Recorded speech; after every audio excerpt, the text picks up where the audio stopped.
welcome back to East Coast UK. Today you join me the day before the First Light Festival in Lowestoft, Suffolk, and as you see they're nearly set up. Well, still a bit to do, but it looks nearly set up to me, but I'm sure there's thousands and thousands of stuff to do. It won't be finished until the early hours, but anyway, we can't really film over there tomorrow for obvious reasons. It's crowded, etc. I mean, we can go out to sea and film it from there, but do you know what? We want to go over, so also we can go over. Minimal people on there today, so yes, so that's what we're going to do. We're going to fly over the site and see if we can capture some of the entertainment and the stalls, etc., which are on offer. Those different tents, and obviously this will probably go out and just before maybe the festival, so I could put a link to them, but the problem is by the time you see it, it's probably all over anyway. But it's a lovely day, looking for a lovely day tomorrow as well, so that should be quite good for the actual event itself. Right, catch you at the end.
Right, filming all done.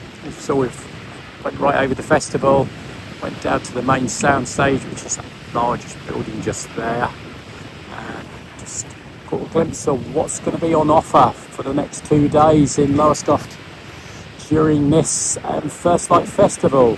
We did go over the gardens as well. Princeton Gardens quite densely vegetated, so we couldn't actually see too much down into there, but hey ho, we got what we could. Right, if you like this content, want to see more, like, comment, subscribe, you know the jazz. Bye bye for now.